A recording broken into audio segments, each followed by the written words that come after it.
Welcome to A New Earth, Awakening to Your Life's Purpose, a worldwide web event.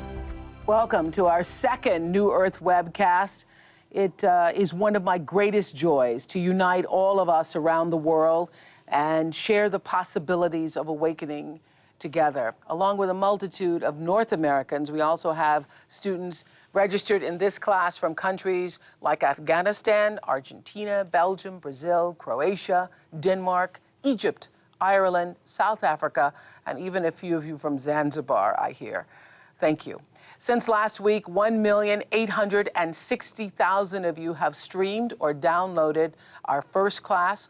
I just want you to know it's always available. If this pioneering effort again tonight should break up and we have webcast problems, you can go to Oprah.com tomorrow or iTunes and begin streaming afternoon.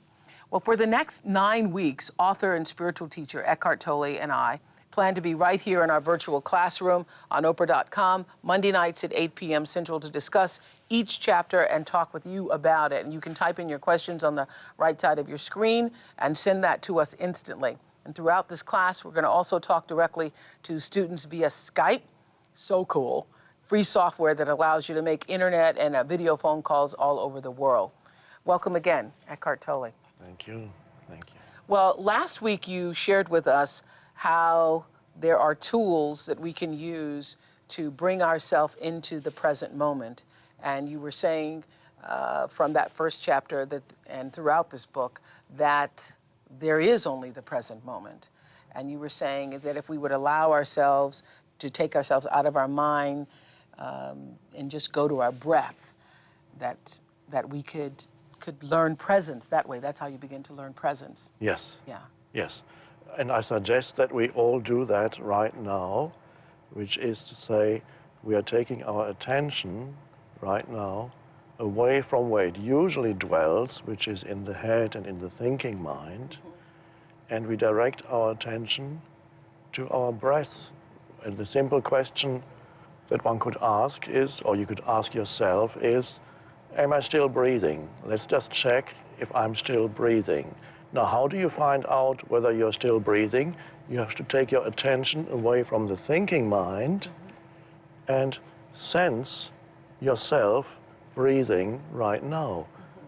And as you're taking attention away from the thinking mind, which always works using past and future, it sustains itself by always generating past and future thinking, you also enter the present moment. When you take attention away from thinking, direct attention to your breathing. You're always breathing, but usually you're not aware of it. That's right. And now we are bringing awareness to it, which means we are taking attention away from thinking. So we are not losing consciousness, we are very conscious, but thinking much less or perhaps not at all. So let's do this now. This has never been done on television, it's unprecedented, but we can do it here. Yes. Yeah, silence is usually not good on TV. No. But let's try it for Yes. the next 10 seconds. 10 seconds. Just be aware of yourself breathing.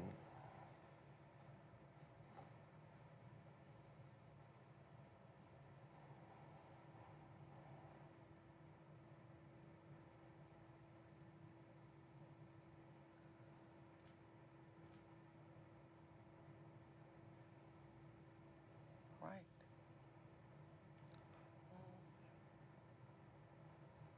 I'm still alive. Yes. I just checked in. Yes. Yeah, Yes. Perhaps even more alive than when you're engaged in thinking. There is a deeper sense of aliveness there that one is beginning to touch when you get in touch with these inner processes. Yeah. I think that's pretty cool that all around the world in all of these different countries I just named, that all of us come together in silence for a moment just to give our minds a break. Yes. Yeah. Well, this is the most exciting chapter until you get to the next chapter. I think chapter 2 is the most exciting chapter. As we said last week, chapter 1 is pretty conceptual, you would agree. Yes. Even you're the one who wrote it. Yes. Pretty conceptual. But in chapter 2, titled Ego, the Current State of Humanity, we get into, I think, a way of understanding ourselves that perhaps so many people were not aware of until beginning to read this. So I would just like to just get right into this chapter. When you say, when you don't cover up the world with words and labels, a sense of the miraculous returns to your life that was lost a long time ago when humanity, instead of using thought, became possessed by thought. What do you mean by that? Yes. Now, usually, and everybody can verify this in their own experience, we experience the phenomenal world, whatever we experience, we do not experience it directly. It is overlaid with self-talk, which are the mental processes. So as you go about your life, you encounter situations, you meet people, you do your work, and most of the time there is a voice in the head, which is can be called the self-talk, it can be called the inner voice. But it is the conditioned thought processes, and they are commenting and interpreting and mentally labeling whatever it is you're perceiving or experiencing. So there's always a running commentary in people's heads. So they don't relate to the world directly and immediately, but through the veil of the self-talk. So this greatly decreases the sense of aliveness, the sense of how you relate to the outer world, and especially to human being. For example, if every time I meet another human being, I immediately have certain thoughts and judgments in my head that come up the moment I meet a person, I'm already thinking something about this person. That's right, you've already labeled. I'm already labeled, and so I'm no longer really in communication with that person. I'm in communication with my own labels. Yes. And what you said to us last week, and you also say in this chapter, even a stone and more easily a flower or a bird could show you the way back to God and the source to yourself when you look at it or hold it and let it be without imposing a word or mental label. And what you were saying in last week is that if you can learn to do that in nature first, stop labeling things, just feel the essence and presence of things, it allows you then to be able to gradually move into doing that with people. That's right. Because so often we don't engage in presence with people. We've already labeled them and labeled the situation, and so we're reacting out of the situations and not out of what's actually happening. Yes. That's what you're saying. Yes, we've already put people into mental boxes, and so we no longer experience them as in their full aliveness. We have desensitized ourselves through this continuous mental conceptualization. We have desensitized ourselves to the aliveness of other human beings, because the moment I put a label on another human being, I've already desensitized myself to their lives. So you say the quicker you are in attaching verbal or mental labels to things, people or situations, the more, I'm on page 26, everybody, the bottom, the more shallow and lifeless your reality becomes and the more deadened you become to reality, the miracle of life that continuously unfolds within and around you. Yes. I go for a walk every day in the little forest at home, and often I encounter people who are jogging or friends going for a walk, and most people some are listening to things on their headphones, whatever it is, and they're talking to their friends. And very few people are actually truly present there as they walk through this beautiful forest. And this is a spiritual practice, and I recommend that people, whenever they go out into nature especially, practice being very alert so that they can perceive the trees, the flowers, the plants, the sky, without too much mental interference. That's so interesting, because when I used to run all the time, I'd have all these people who'd run with their headphones and I'd say, what are you listening to? And even now, working out, I like just being and feeling the, you know, my feet on the pavement and, you know, taking it all in. I like just sort of being with myself. And I find that the headphones and all that, it's a distraction for me. Yes. So that's a great practice. It's a good practice. Nature, but you can, even without leaving your home, you can practice even if you have a potted plant at home in your room. Look at the plant just for a few seconds, 10 seconds, 20 seconds, and just bring your attention to the sense perception and truly look without mentally saying anything about it. Well, Heather from Vancouver Island, Canada is on Skype. Hello, Heather. Hello, Oprah. I'm honored to be here speaking with you today. I think this is fun, okay? Okay, go right ahead. Mr. Tolle, I'd like to commend you on a spectacular book. Oh. I found it thought-provoking and questions arose for me. For example, when we get free of the ego, where does that energy go? Ooh, good question. Good question. Yes, thank you. The energy that was used up by the ego. Now, what is the ego? Basically consists of compulsive, conditioned thought processes, so that we are not aware of. So we identify so closely with our stream of thinking that we don't even know that we are thinking. So all this energy is used up in continuous, to a large extent, useless thinking. Even psychologists have found out that even psychologists who are not interested in spiritual things, they looked at the nature of human thought, and they discovered that 98 or 99% of our thoughts are quite useless and repetitive. They're not really needed. So where does that energy go? That energy that then becomes freed from thinking and becomes presence, which is a new dimension. Well, not entirely new, because almost everybody has had glimpses of presence, but it is a dimension of consciousness that most people still don't know exists. Yeah. And really, this is the essence of the whole teaching. And everybody's had glimpses of it. I'm sure you have too, Heather, and everybody who's listening to us. Everybody's had just that little moment where everything is okay, where you have just a moment of bliss, where there's nothing particularly going on that would cause you to feel that, but there's a sense of an awareness. Yes. That causes you to have, as you said, a glimpse of something bigger than yourself. Yes, it can come accidentally. Sometimes it comes into people's lives accidentally, and suddenly you feel a deep sense of inner peace and aliveness. And all rightness. Yes, and not because something particular has happened. Right. So there's no external cause for it. It's causeless joy, one could say. That's happened to you, Heather? Has that happened to you? Occasionally. Yeah, occasionally. Yeah, and then you wonder, how did that happen so I can make that happen again? Yes, it can also happen when you're engaged in very strenuous physical activity, and so that requires all your attention, like climbing a mountain. So you need to be, when you're climbing a wall, you need to be totally present every moment. If you lose presence and start thinking about what you're going to do when you get down from the mountain, you'll probably have an accident.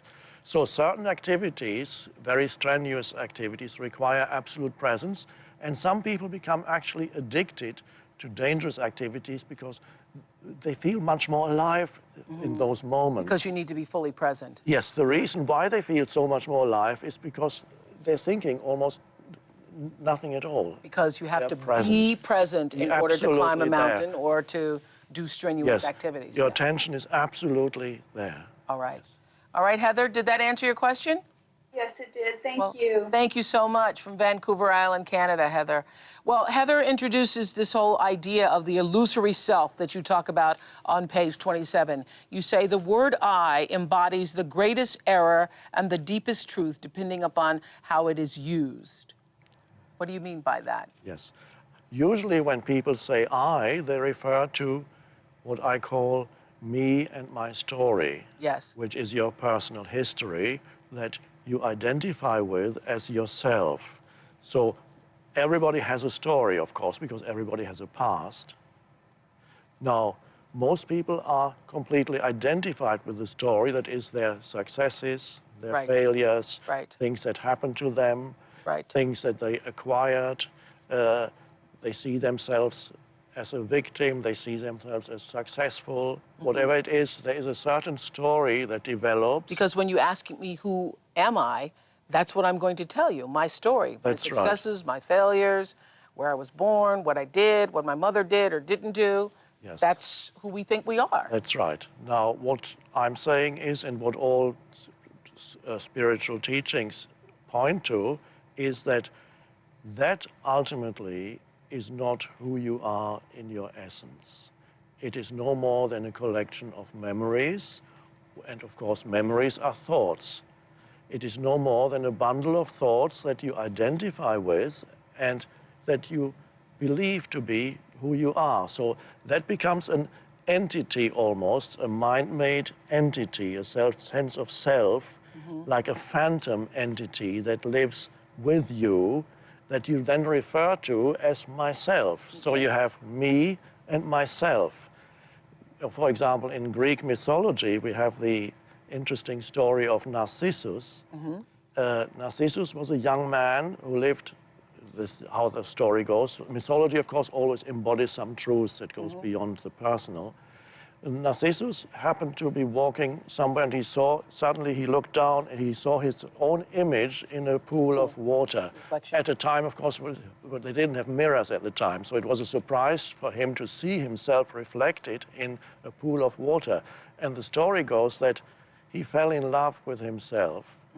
My view is that actually a better translation of the story is that he became obsessed with himself.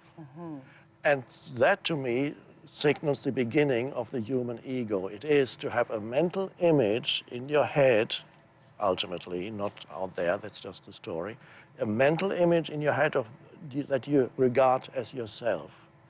And that mental image is the mind-made me that consists of memories, things that happen to you, things, failures, successes, opinions, all kinds of things. I've described them in the book. Together make up this I. Well, if I'm not the memories and I'm not the things that happened to me and I'm not my story, then who am I? That's the question. And in fact, who am I is actually a question that in some Eastern spiritual teachings is used as a kind of mantra or pointer that you repeat to yourself in a meditation setting. So you sit down and you ask yourself, who am I? And you're not supposed to answer that question. You leave the blank after the question. In that blank, in that empty space, if it works, if this practice works as it should, you suddenly get a sense of your own presence that has nothing to do with your thought processes. Your own sense of conscious presence, your beingness, your presence, which part of which is actually also your physical presence, but as a sense of aliveness. Every cell of the body becomes part of that sense of presence and aliveness. So as we sit here, we can perhaps see if we can get a little glimpse of that, a glimpse of our own presence, which again is nothing to do with thinking. It is deeper than thinking. How do we get a glimpse of it sitting here? We get a glimpse of it. I recommend that see if you can feel the inner aliveness in your body as you sit here. Is there any sense in which you can feel that there is an aliveness in every cell of the body? Now, if people... But isn't my mind thinking that? Your mind may be thinking, yes, of course I'm so alive. Like in the book, you say, feel the aliveness in your hands. Okay, Yes. When I go to feel the aliveness in my hand, I can't feel the aliveness in my hand unless I had a mind in which to feel that. No. So if you close your eyes and you hold out your hand like this, Yes. and then the question... Feel the vibrating sensation in your hand. Yes, you ask yourself, for example, I always have this exercise for people who have no idea what I'm talking about when I talk about inner body. Okay, well, there would be a lot of people listening right now. Go ahead. So you hold your hand and close your eyes and then ask yourself, how, without touching anything and without moving my hand, how can I know whether my hand is still here? How can I know that? Now, your mind might say, of course I know it because I remember seeing it just a few seconds ago. And I feel it right here. That's it. You feel the inside is alive. A subtle sense of warmth or tingling, a subtle sense of aliveness. Yes. That is the beginning of getting in touch with your inner body, the energy field. But I need my brain to do that, though. You need your conscious attention to do that, but not thinking. Not thinking. No, that's the difference. You need attention, which is consciousness. Yes, you need consciousness to feel it, but the consciousness then moves from where it usually is, just as it did when we started today with becoming aware of our breathing, of our breath. Now the consciousness moves into the hand. And if you can feel your hand, if you can feel one hand, you can also feel the other hand. If you can feel both hands at the same time, you can perhaps also feel your both arms. Right. And if you can feel the arms, perhaps you can also feel your feet. Okay, and as I begin to feel that, and everybody who's with us around the world feels that, then what? This means the inner body, which we also could call, this is what we are doing, is we are practicing embodiment. This keeps you in the present moment and keeps you present. It keeps you out of your thought processes. Out of your thought processes, thinking about what I need to do tomorrow. Yes, and it takes you out of ego, because the ego lives in your thought processes, consists of thought processes. Okay. So the moment you enter the inner aliveness of the body, you sense, there is a sense of self that is deeper than thinking. You are that aliveness that you feel. You are that alive presence. And so, and this applies whether your past or your personal history is a happy one or an unhappy one. For most people, it's a very mixed story, but no personal history is entirely happy. Right. With very few examples, and then you just have to wait a little while until it becomes unhappy again. Yeah, even the people who say, I had a great childhood. Yeah. No, personal histories are all very problematic, and it's not, and people think, oh, it's only me. It's everybody. Everybody's personal history. Because that's what being a human is. Yes. Okay. So to be able to step out and find a dimension that has nothing to do with your past and your history, or whether you are a miserable failure in the eyes of the world or your thought processes, or greater, has nothing to do with that. I love it when you say, what you usually refer to when you say I'm on page 28, is not who you are. By a monstrous act of reductionism, Yes. which is a great way of putting it, the infinite depth of who you are is confused with a sound produced by the vocal cords or the thought of I in your mind, and whatever the I has identified with. So what do the usual I and the related me, my, or mine refer to? You talk about when a young child first learns to identify my toy. Yes, that's the beginning of ego, when the child starts to identify with an external object, and you can see when the toy is taken away from a child after this identification has happened, after it was the child thought of it as my toy, there's enormous amount of pain in the child. The child will start screaming and saying, it's mine, it's mine. So the toy has been taken away. Why is it so painful for the child? Because it is the beginning of the ego. The ego has lost something that it had identified with. It's a misperception of who one is, and so it's very painful. The child thinks that the toy has something to do with them. Who they are. It's who they are. That's the identification. And that's why kids go into spasms Yes. over a toy, and you're going, it's just a Yes. toy. And 2 days later, they lose interest in it. Right. And so that's the beginning of it. And then And it's because they think the toy is them? they or think it's a part of them. It adds something to their sense of self, of That's who right. they are. And when you take it away, they think it isn't. Then it's like losing a limb, because it became so much part of who they thought they were. In the child's mind, that's a part of me. Yes. And then we grow up. And of course, the process continues. When we grow up, our toys just get bigger. They get bigger, and We they cry because I lost my... lost external possessions. Yes. But of course, possessions is an important part of all the things that people identify with, that become part of their identity, but there are many other things apart from possessions. Right. For example, social position, how others see you. Because you say other things the I identifies with is nationality, race, religion, profession, mother, father, husband, wife, so on. Roles they play. Roles they play. Opinions they hold.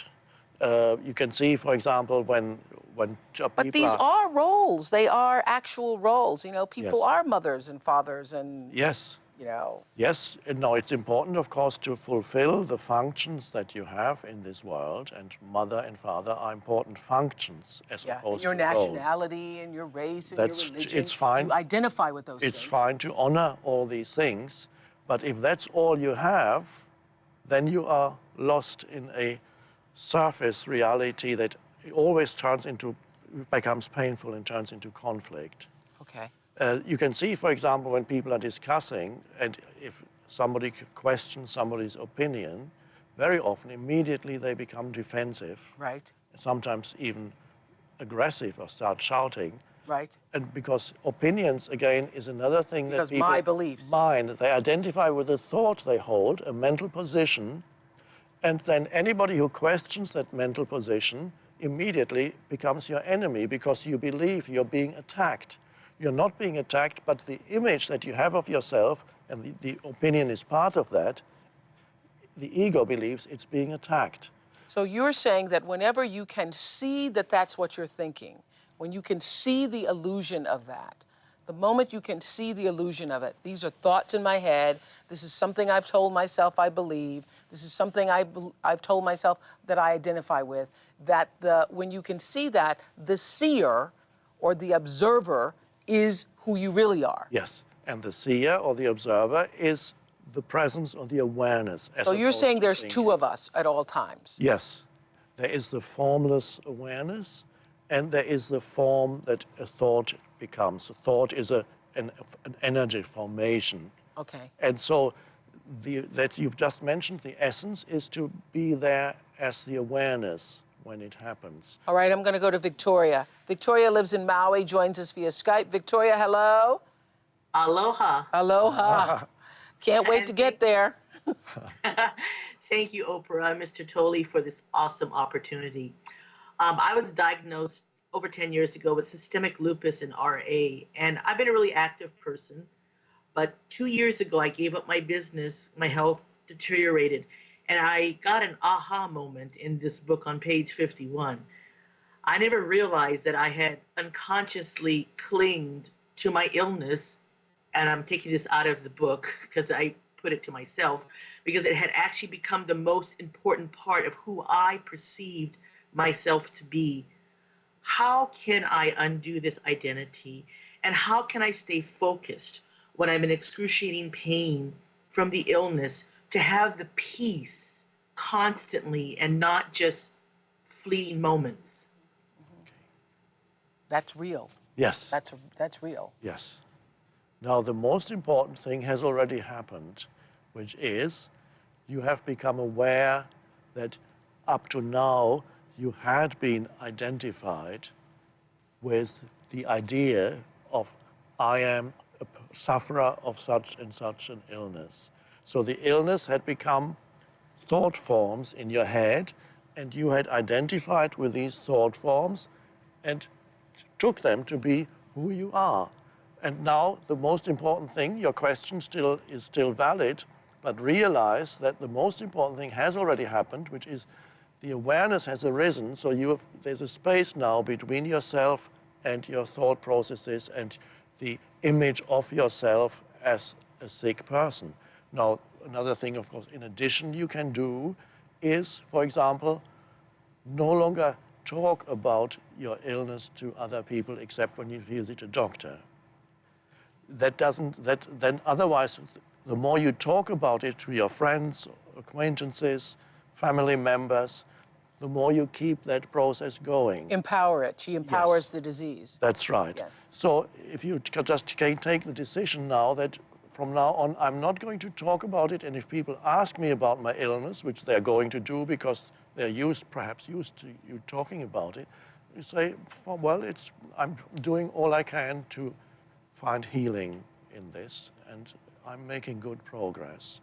Go as far as that, and don't encourage people to ask you questions, and just say, that's how it is, no more mentioning my illness. So you begin on the external level, not to talk about it anymore, except when, of course, when you need to talk to doctors. And that will have also a certain influence on your thought processes. And then you can gradually also refrain from thinking of yourself as a sick person, and perhaps give less thought to your illness and focus attention more on well-being. Now you may ask, well, but if I don't feel good, if I feel it, how can I give attention to well-being? You can still do that. One way is to see well-being around you in nature, because nature is just an embodiment of well-being, a flower, You have a lot of tree. opportunity to do that in Maui. Yes, Yeah. you are the best, you're in the best place. And also there's well-being, even if certain parts of your body feel unwell or painful. And again, we are coming back to the sensing the inner body. There are always parts of your body where you can still find well-being, in your hands, your arms, wherever. Take some attention into the body and see where can I most strongly feel, get a sense of well-being in the body. And then take your attention there. So you choose to direct attention to well-being rather than dwelling on the idea of illness. That does not mean the pain's going to go away, because she said she has physical pain. The pain may still be there, that's fine, but not as far as the pain is concerned. Pain, unfortunately, requires surrender. You need to see that the pain is there so that you do not generate an additional level of psychological pain which complains about being in physical pain. Because if the mind starts to complain about being in physical pain, you have two levels of pain. You have psychological pain and physical pain. Got it. Leave physical pain. With physical pain, you just, right now, this is how it is. It's there. Don't resist it. Don't resist it. Do what you can as far as treatment goes, of course, but don't resist it. Don't create psychological pain on top of the physical pain. Are you following that, Victoria? Got it. Yeah, excellent. Got it. Got it. Makes sense to you? You know, it really does. It does, yes.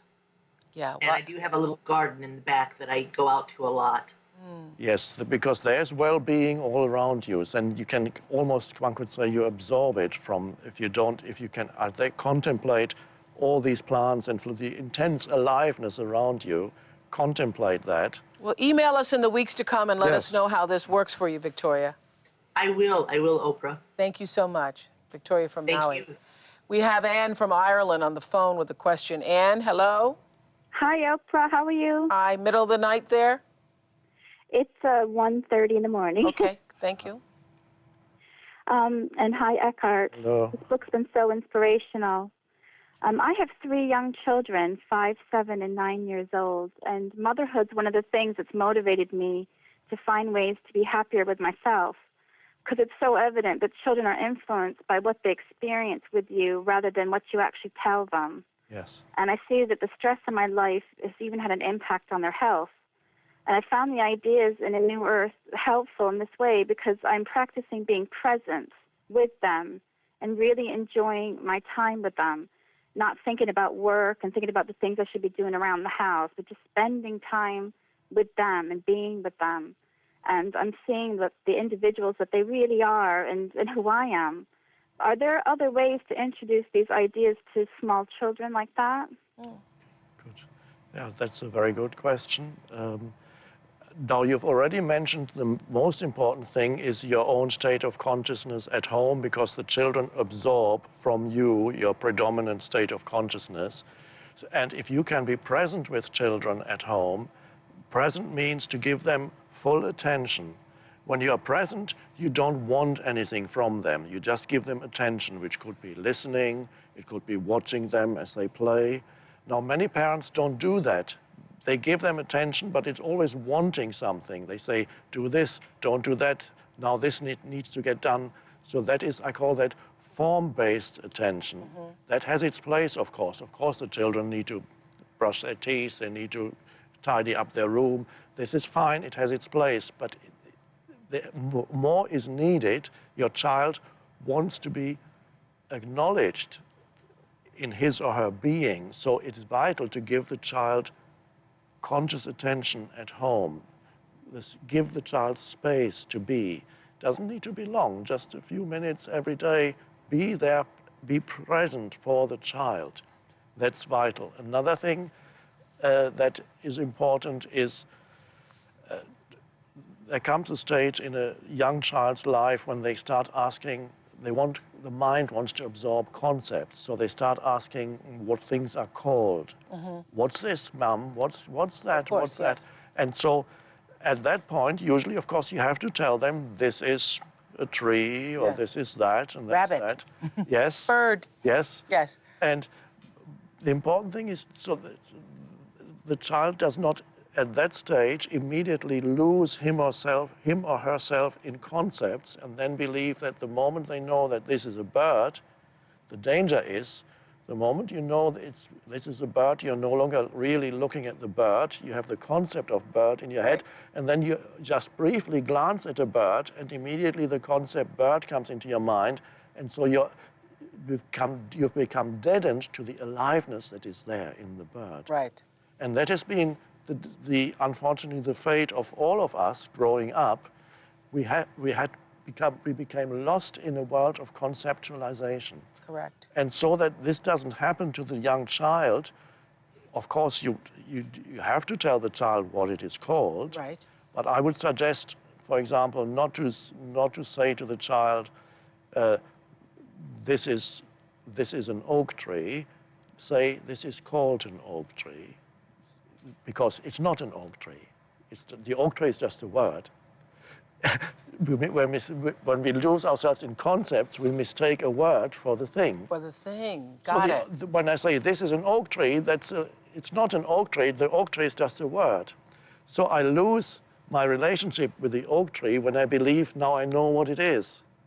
And every time, for the rest of my life... When you believe you know what it is, it loses its magic. Yes, it loses the essence. Magic is a good word. The world loses its miraculous quality and its aliveness. So after you've given the child the concept, encourage the child to continue to experience the tree, encourage the child to touch the bark of the tree and to look at the leaves, see how the sunshine how the sun shines through the leaves of the tree. Encourage the child to continuously still experience the reality of the tree rather than dismiss it. You got that, Anne? You got that? I do, yeah. I can see, but that'd be very helpful. Yeah, that would be very helpful. Thank you very much. Let's move on to content and structure of the ego. On page 34, everyone, if you're following tonight's class as we move through chapter 2. Chapter 2, it's very exciting when you really get these concepts of the ego. You say that there's the egoic mind is completely conditioned by the past. Its conditioning is twofold. It consists of content and structure. What do you mean by that? Content is whatever it is that you identify with and that then you take to be yourself. So that varies, depends what culture you live in, depends on your upbringing, it depends on your personal circumstances. And content is different for everybody. It differs for everybody. Although there are certain similarities in the same cultural field, like there's certain similarities that in America or in France or whatever country you live in, there are certain similarities of things that pertain to that particular nationality that we would identify with. Nevertheless, from person to person, yes, it differs. The content differs. One person may identify with very strongly held religious beliefs and believe that everybody else is evil who does not hold these religious beliefs. That would be a very rigid ego. Or another person identifies very strongly with the company they work for. And they feel, I've heard stories in Japan where people, when they got dismissed from their job, they committed suicide. They were so identified with their company that when they lost their job, which until recently was very rare apparently in Japan, you would keep your job for the rest of your life, so it became part of who you thought you were, that led to, and if they didn't commit suicide, they suffered dreadfully because their identity got taken away. All that, of course, is pseudo-identity. It's not who you truly are. It's part of the ego. And all that is content. The structure of the ego basically consists of identification. The ego seeks something or things to identify with. What it is doesn't really matter. For one person identifies him or herself with a very positive-looking ego, meaning I'm the greatest thing that ever lived. That might be a delusion, probably is, but it's. Or another person might identify with a very negative ego image, like I'm the most wretched person that has ever lived. Life has treated me so unfairly. I've suffered so much more than you. Let me tell you about it. Many egos are like that. They are just as strong as egos who think they are the greatest. So the ego can be predominantly negative, it can be predominantly positive, but in either case, it's ego. Capsulize for us what, you know, I know the whole chapter is about the current state of humanity being the ego, but can you put in a capsule what it is, the ego? The ego is a false sense of self based on mental concepts. So that's it's And our a quantum. identification with form. Is what Identification with form. Things. These are, yes. But why do we have it, though? Why do we have an ego? We're all human. We all have one, right? Yes. We all have one. Yes. You say yours, last week you said yours died. Does that mean you don't have one? You said Yes. yours died in that moment where you wanted to kill yourself. I am so miserable. I can live with myself no longer. Yes. You said in that moment your ego died. Yes. It never came back. It died forever. Yes. When we say that, it simply means, it sounds like some great achievement, or it's not. Yeah. All it means is I'm no longer identified with my thought processes. I know when thoughts happen, I know they're just thoughts. I don't look for myself in some opinion that I hold of myself. Aye. Some mental concept, including the concept that I am free of ego. I don't think in those terms, because if I had this mental concept, I am free of ego, that would be ego again. That would be ego again. Yeah. And this can happen very easily. So ego is any identification with form. Yes. Because what we really are is the awareness that we are identified with form. Yes. And the more you can become aware that you are identified with things, you create a space that separates you from the things. Yes, because the question is, when you're aware that you're identified, who is it that is aware? What is it? It's a new dimension of consciousness that comes from a deeper level of yourself. But how do we live in the world without things? We have to have things. We have to live in a house. Fine, We nothing. have transportation. Nothing wrong with things. We have clothes. We have to be clothed. Nothing wrong with things. Nothing wrong with thoughts. Nothing wrong with opinions. But the moment you identify with opinions, then you need to defend them. They become part of your pseudo-image. Right. There's nothing wrong with possessing things, but when you become identified, then first of all, if you lose something, immediately you will suffer. I love when you say the people in the advertising industry know very well that in order to sell things that people don't really need, I'm on page 35, everybody, they must convince them that those things will add something to how they see themselves or are seen by others. In other words, add something to their sense of self. They do this, for example, by telling you you will stand out from the crowd by using this product, and so by implication, be more fully yourself. You say, in so many cases, you're not buying a product, but an identity enhancer. Yes. I thought that was so fantastic. Designer labels are primarily collective identities that you buy into. They are expensive and therefore exclusive. If everybody could buy them, they would lose their psychological value, and all you would be left with would be their material value, which likely amounts to a fraction of what you paid. Interesting, because I mean, I've been in situations, we even see it in the magazines now, especially for the Oscars or Emmys or whatever. The women are lined up in their gowns. There used to be a time when I first went on the red carpet to the Oscars, people were interested in the movie you were doing. Now they want to, everybody asks, the paparazzi shouts, what are you wearing? Who are you wearing? Who did your gown? Where are the jewels from? It's all about the designer label and who got to wear what. And so our whole society, to an extent, is based on this. Yes. What do you have? Yes. And is it exclusive? Yes, you can see it. I suggest sometimes to go through a magazine. Yeah. Or watch the TV commercials from that point of view to see how often you are actually identified. Sold an identity rather than the emphasis on the identity rather than the product. The identity enhancers. Yes. Okay.